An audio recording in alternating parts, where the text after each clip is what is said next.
Hi friends, welcome to my channel story book by Aaradhya. Contract marriage part 44. Vikrant గురించి అన్ని నిజాలు బయట పెట్టాలి అనుకుంటాడు సూర్య. ఇక విక్రాంత్ విషయం సౌరభ్కి చెప్పాలని గట్టిగా నిర్ణయించుకొని కష్టమైన మంచం నుంచి లేచి రెడీ అయి సౌరభ్ కోసం ఆ గది నుంచి బయటకు వచ్చింది సంయుక్త. సౌరభ్ వాళ్ళు ఇంకా కిందకి రాలేదని తెలిసి హాల్లోనే కూర్చొని వాళ్ళ కోసం ఎదురు చూస్తోంది. తనకు అలసటగా ఉన్న లోపలికి వెళ్తే మళ్ళీ అతన్ని మిస్ అవుతానేమో అన్న భయంతో అక్కడే కూర్చొని ఎదురు చూసింది సంయుక్త. ఎందుకంటే ఇప్పుడు ఆమెకు ప్రతి నిమిషం చాలా విలువైనది. విక్రాంత్ ఈ విషయం సౌరభ్కి చెప్పకుండా తనని ఏదైనా చేస్తాడని ఆమెకు తెలుసు. అందుకే అతను వచ్చేలోపు ఈ విషయం చెప్పాలని అక్కడే వేచి ఉంది. ఇంతలో రంగమ్మ జ్యూస్ తీసుకొని వెళ్తూ ఉంటే ఎవరి కోసం అని అడిగింది సంయుక్త. అక్షిత కోసం అన్న వెంటనే తాను సౌరభ్ సార్తో మాట్లాడాలని చాలా అర్జెంట్ అని చెప్పింది. సరే, నేను వెళ్ళి చెప్తాను, వారి అనుమతి లేకుండా ఆ గదిలోకి ఎవరిని పంపరు, నువ్వు ఇక్కడే ఉండు అని చెప్పి రంగమ్మ వెళ్ళిపోయింది. జ్యూస్ని అక్షతకిస్తూ సౌరభ్ని చూసి సంయుక్త మీతో మాట్లాడాలన్నారు అని చెప్పింది. నాతోనా ఏంటి అని ఆలోచించాడు సౌరభ్. అదే సమయంలో అక్షత ఆందోళనగా చూస్తూ జ్యూస్ తాగకుండా గోర్లు కొరుక్కుంటూ కూర్చుంది. సౌరభ్ అది గమనించి 5 నిమిషాల తర్వాత సంయుక్తని గదికి పంపమని చెప్పి రంగమ్మను పంపించాడు. తర్వాత అక్షర దగ్గరికి వెళ్ళి ఆమె చేతిలోని గ్లాస్ తీసుకొని ఒక్కసారిగా తలపై కొట్టాడు. గ్లాస్ తీసుకున్నాడనే విషయం కూడా గుర్తించకుండా గోర్లు కొరుక్కుంటూ ఉన్న అక్షిత ఆ శబ్దానికి ఒక్కసారిగా షాక్ అయ్యి తలనొప్పితో ఏడుస్తూ ఎందుకు కొట్టారు అని అడిగింది. జ్యూస్ తాగమంటే ఏం చూస్తున్నావు అని అన్నాడు. అక్షిత ఆశ్చర్యంగా చూస్తూ సంయుక్త మీతో ఏం మాట్లాడాలనుకుంటుంది అని అడిగింది. సౌరభ్ కోపంగా నేను నిన్నేం అడిగాను, నువ్వేం చెప్తున్నావు, ముందు జ్యూస్ తాగు అని గద్దించాడు సౌరభ్. ఇక కిందికి వెళ్ళిన రంగమ్మ తన కోసం ఎదురు చూస్తున్న సంయుక్తకు సౌరభ్ సార్ నిన్ను తమ గదికి రావాలని చెప్పారు అని చెప్పగానే సంయుక్త వేగంగా మెట్ల వైపు వెళ్ళింది. కానీ వెంటనే రంగమ్మ ఇప్పుడు కాదు, ఇంకో 5 నిమిషాలు ఆగి వెళ్ళు అని చెప్పడంతో సరే అని నెమ్మదిగా వెళ్ళి సౌరభ్ గది ముందు నిలబడి 5 నిమిషాల తర్వాత తలుపు తట్టింది సంయుక్త. అప్పటికే అక్షతకు బలవంతంగా జ్యూస్ తాగించిన సౌరభ్ తలుపు తెరిచాడు. లోపలికి వచ్చిన సంయుక్త గాబరాగా బావా అని పిలుస్తూ అక్షతను చూసి అక్కడే ఆగిపోయింది. సంయుక్త గాబరాని చూసిన అక్షత ఏమైంది, ఎందుకు ఇలా ఉన్నావు అని అడగ్గా ఆమె సౌరభ్ వైపు చూసింది. సౌరభ్ చెప్పు అని కళ్ళతో సూచించడంతో అక్షతకు అభాషం జరిగేలా సహాయం చేయమని విక్రాంత్ తనను అడిగాడని, అలా చేస్తే మీ ఇద్దరిని ఏం చేయనని చెప్పాడని, ఇంకా తనను పెళ్లి చేసుకుంటానని కూడా చెప్పాడని చెప్పగానే సౌరభ్ కోపంతో పిడికిలు బిగించాడు. అక్షతకు గందరగోళంగా అనిపించి భయపడింది. సౌరభ్ ఒక్కసారిగా ఆవేశంతో అతను మనల్ని వదిలేస్తాడా, నాకు కోపం వస్తే అతన్ని కుక్కని కొట్టినట్టు కొట్టి చంపేస్తాను, నా బిడ్డ విషయానికి వస్తాడా, నా భార్య చేతిని పట్టిన రోజే చంపేవాడిని, కానీ ఆ రోజు నీతో ఫోన్లో మాట్లాడుతున్నట్టు విని ఆగిపోయాను, ఈసారి అతను ఏ దేవుడు కాపాడలేడు, వాడెక్కడా అని సౌరభ్ బయటకు వెళ్ళబోతూ ఉంటే అక్షత భయంతో అతని చేతిని పట్టుకొని ఆపుతూ దయచేసి ఎక్కడికి వెళ్ళొద్దు, నాకు భయం వేస్తోంది అని ఏడవగా సౌరభ్ నిశ్శబ్దంగా ఉండు, నువ్వు ఏడిస్తే మంచిది కాదు, నాకేం చేయాలో తెలుసు అని చెప్పి ఆమె చేతిని వదిలించుకొని వెళ్ళబోతుండగా సంయుక్త ఆపుతూ 1 నిమిషం ఆలోచించి నిర్ణయం తీసుకోమని చెప్పింది. కానీ సౌరభ్ కోపంతో అతని గురించి ఆలోచించాల్సిన అవసరం లేదు, అతనేం చేసినా నన్నేం చేయలేడు, నా భార్యను నా బిడ్డను నేను కాపాడుకుంటాను అని చెప్పాడు సౌరభ్. అప్పుడే సంయుక్త దయచేసి నా కోసమైనా అతన్ని వదిలేయండి, ఈసారి అతను తప్పించుకోలేడు, నాకు తెలుసు, కానీ మీరేదైనా చేస్తే మీరు సమస్యల్లో పడతారు, మీకేదైనా అయితే అక్క బిడ్డ ఒంటరిగా మిగిలిపోతారు, అక్క ఎంత అమాయకురాలో మీకు తెలుసు, నా గురించి కాకపోయినా కనీసం ఆమె గురించి అయినా ఆలోచించండి, నేనే ఈ సమస్యకు ముగింపు తీసుకొస్తాను అని వేడుకుంది సంయుక్త. లేదు, నేను వారిని అస్సలు వదిలిపెట్టను, ఇప్పుడే వారి అంతు చూస్తాను అని సౌరభ్ అంటూ ఉంటే టెన్షన్ పడుతున్న సంయుక్త మళ్ళీ కళ్ళు తిరిగి పడిపోతుండగా సౌరభ్ ఆమెను పట్టుకున్నాడు. సౌరభ్ ఒడిలో స్పృహ లేకుండా ఉన్న సంయుక్తను చూసి భయంతో ఏమైంది అని అడిగింది అక్షిత. సౌరభ్ ఆమెను బెడ్ మీద పడుకోబెట్టి డాక్టర్కి ఫోన్ చేశాడు. అరగంట తర్వాత డాక్టర్ వచ్చి ఆమెను పరీక్షించి తను ప్రెగ్నెంట్ అని చెప్పింది. అది విని అక్షిత షాక్ అవ్వగా సౌరభ్ మాత్రం శాంతంగా ఇప్పుడు ఆమె ఎలా ఉంది అని అడిగాడు. చాలా బలహీనంగా ఉంది అని మందులు రాసి వెళ్ళిపోయింది డాక్టర్. స్పృహలేని సంయుక్త పక్కన కూర్చున్న అక్షిత ఇది ఎలా సాధ్యం, ఏమైంది అని అడగ్గా సంయుక్త మరియు విక్రాంత్ మధ్య జరిగిన విషయం చెప్పడం ప్రారంభించాడు సౌరభ్. చిన్నప్పటి నుండి సంయుక్తకు విక్రాంత్ అంటే ఇష్టం, అది పెరిగి ప్రేమగా మారింది. కానీ విక్రాంత్కు ఆమెపై అలాంటి భావనలు లేవు, అతనికి ఆస్తి మీదే దృష్టి ఎక్కువ. సంయుక్త తన ప్రేమను మాటల్లో చెప్పకపోయినా పనుల్లో చూపేది. విక్రాంత్కు అది అర్థమైనా పట్టించుకోలేదు. ఒకరోజు సంయుక్త తన ప్రేమను చెప్పగా అక్షిత బ్రతికే ఉందని తెలిసి ఆస్తి కోసం ఆమెను ప్రేమిస్తున్నాను అని చెప్పి నా మీద ఆశలు పెట్టుకోకు అన్నాడు విక్రాంత్. కానీ సంయుక్త అతన్ని మర్చిపోలేక మౌనంగా ప్రేమించేది. అతనికి నచ్చని వాటిని తాను వదిలేసి అతని కోసం తనకిష్టమైన మోడలింగ్ కూడా మానేసింది. రోజులు గడుస్తుండగా విక్రాంత్కు అక్షిత చిరునామా తెలిసి ఇంట్లో వాళ్ళు ఇద్దరి పెళ్లి గురించి ఆలోచించడంతో సంయుక్త మనసు విరిగిపోయింది. వాళ్ళ మధ్య అడ్డమవుతారని భావించి చదువు కోసం హైదరాబాద్ వెళ్ళి హాస్టల్లో చేరింది. ఒకసారి సెలవుల్లో ఇంటికొచ్చినప్పుడు అక్షిత గర్భిణి అని తెలిసిన విక్రాంత్ కోపంతో మద్యం తాగి రాత్రి ఇంటికొచ్చాడు. సంయుక్త అతని దగ్గరికి వెళ్ళగా అతను మత్తులో ఆమెను బలవంతం చేశాడు. చిన్నప్పటి ప్రేమతో అతన్ని వదల్లేక సంయుక్త కూడా అతనికి లొంగిపోయింది. సౌరభ్పై కోపంతో అక్షతను గుర్తు చేసుకుంటూ విక్రాంత్ ఆమెతో కలిసిపోయాడు. ఇక ఉదయం లేచినప్పుడు తన పక్కన బట్టలు లేకుండా ఉన్న సంయుక్తను చూసి తనను తాను చూసుకొని జరిగిన విషయం గుర్తొచ్చాక ఎలాంటి స్పందన లేకుండా వెంటనే బెడ్ దిగిపోయి బట్టలు వేసుకొని ఆమె లేచే వరకు అక్కడే ఎదురు చూశాడు. ఆమె లేచిన వెంటనే నువ్వు నన్నెందుకు ఆపలేదు? నాకు నా అక్షిత తప్ప ఇంకెవరిని ఆ స్థానంలో ఊహించలేను అని నీకు తెలుసు కదా, అయినా ఎందుకు ఇలా చేసావు? అంటే నువ్వే కావాలని ఇలా చేసావా? నేను మత్తులో ఉన్నప్పుడు నాతో ఇలా చేసి నా జీవితంలోకి రావాలని చూస్తున్నావా అని అడిగాడు విక్రాంత్. ఆ మాటలు ఆమె మనసుకు ముళ్ళుల్లా గుచ్చుకున్నాయి. కన్నీళ్లు తప్ప ఆమె నోటి నుండి మాట రాలేదు. చెప్పు, ఇవన్నీ నువ్వు ప్లాన్ చేసి చేసావు కదా, ఇప్పుడు ఎందుకు ఏడుస్తున్నావు? ఇలా ఏడ్చి నన్ను పొందాలని చూస్తున్నావా? ఇదే నీ ప్లాన్ కదా? లేక మనం దగ్గరగా ఉన్నప్పుడు ఫోటోలు తీసి ఇంట్లో వాళ్ళకు చూపించి నన్ను పెళ్లి చేసుకుని బ్లాక్మెయిల్ చేస్తావా అని అడిగాడు విక్రాంత్. ఆమె బాధతో దయచేసి అలా అనొద్దు అని చెప్పగా విక్రాంత్ వ్యంగ్యంగా ఇదంతా కావాలనే చేసావు కదా, ఇప్పుడు బయటకు వెళ్ళి తాతయ్యకి చెప్తావు, ఆ తర్వాత అందరి ఒత్తిడితో నా జీవితంలోకి వస్తావు కదా అని అన్నాడు. సంయుక్త ఏడుస్తూ నేను నిజంగా మిమ్మల్ని మనస్ఫూర్తిగా ప్రేమించాను. నీ మనసులో ప్రేమతో నాకు స్థానం కావాలి అనుకున్నాను, కానీ మోసం చేసి మీ జీవితంలోకి రావాలని ఎప్పుడూ అనుకోలేదు అంది సంయుక్త.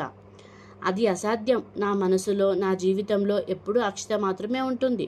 నువ్వెంత ప్రయత్నించినా అది వృధా.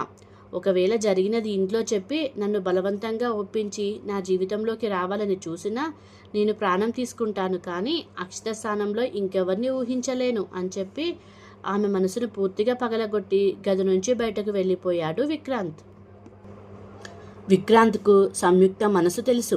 చిన్నప్పటి నుండి తనకే కష్టం వచ్చినా ఎదుటివారి సంతోషం కోరుకునే సంయుక్త తనను ఇబ్బంది పెట్టదని తెలుసు. అందుకే చివరగా ప్రాణం తీసుకుంటానని చెప్పి బయటకు వెళ్ళిపోయాడు. అతను వెళ్ళిన తర్వాత ఆమె అదే గదిలో కూర్చొని ఏడుస్తూ చిన్నప్పటి నుండి తెలిసిన అతను నన్ను ఇలా అర్థం చేసుకున్నాడా?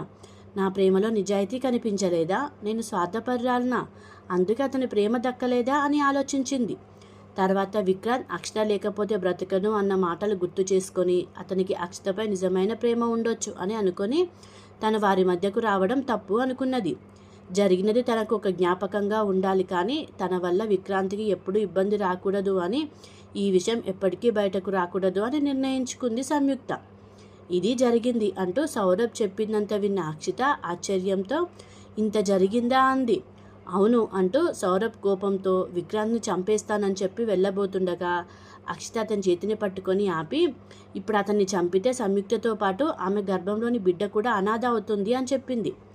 సౌరభ్ కోపంగా, అప్పుడు ఈ అమ్మాయి ఆ ప్రెగ్నెన్సీని అలాగే ఉంచుకోవాలా?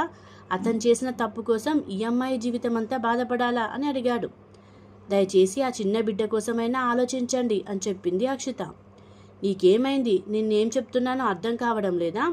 అనుకోకుండా జరిగిన ఒక సంఘటన కోసం సంయుక్త తన జీవితాన్ని పాడు చేసుకోకూడదు. ఆమె అబార్షన్ చేయించుకుంటుంది. అతనితో ఆమె ఎప్పటికీ సంతోషంగా ఉండలేదు అని చెప్పాడు సౌరభ్. సౌరభ్ గారు, మీరేం మాట్లాడుతున్నారు? అబార్షన్ చేయించడం తప్పు. అలా ఎప్పుడూ చేయకూడదు. నా గర్భంలో మన బిడ్డ ఉంది. ఇంకో బిడ్డ గురించి అలా మాట్లాడుకోవడం మాత్రమే కాదు, ఆలోచించడం కూడా తప్పు. అది పెద్ద పాపం అంది అక్షిత. ఏంటి పాపం? అతను ఎప్పటికైనా సంయుక్త ప్రేమను అర్థం చేసుకుంటాడని నాకు నమ్మకం లేదు. అలాంటి వాడి మార్పు కోసం జీవితాంతం ఎదురు చూసి తన జీవితాన్ని పాడు చేసుకోవాలని అంటావా? ఆ బిడ్డను ఆమె గర్భంలో మోసి బయటకు వచ్చాక తన తండ్రి ప్రేమను పొందలేకపోతే అదే నిజమైన పాపం. స్కూల్లో ఫ్రెండ్స్ అంతా తమ తండ్రి ప్రేమ గురించి మాట్లాడుతూ ఉంటే తన తండ్రి ఎందుకు అలా లేడని లోపల బాధపడుతూ నాలాగా సంబంధాలపై నమ్మకం లేకుండా కోపంతో జీవితం గడిపితే అదే పెద్ద పాపం అన్నాడు సౌరవ్. అందుకని ఇంకా రూపం కూడా తీసుకొని చిన్న ప్రాణాన్ని నాశనం చేస్తారా? అలా చేస్తే ఆమె సంతోషంగా ఉంటుందా అంది అక్షిత. ఇప్పుడు కొంచెం బాధపడినా పర్వాలేదు, కానీ భవిష్యత్తులో మాత్రం తను ఖచ్చితంగా సంతోషంగా ఉంటుంది. ఇప్పుడు ఒక్కసారి ఏడుస్తుంది, కానీ తర్వాత ఆమె జీవితం మొత్తం బాగుంటుంది. అనవసరంగా నువ్వు మధ్యలో వచ్చి పాపపుణ్యాల గురించి ఆమె మనసులో గందరగోళం కలిగించవద్దు అన్నాడు సౌరవ్. సౌరభ్ గారు, దయచేసి అలా ఆ మాట అనొద్దు. ఆమెకు అభాషం జరగనివ్వను.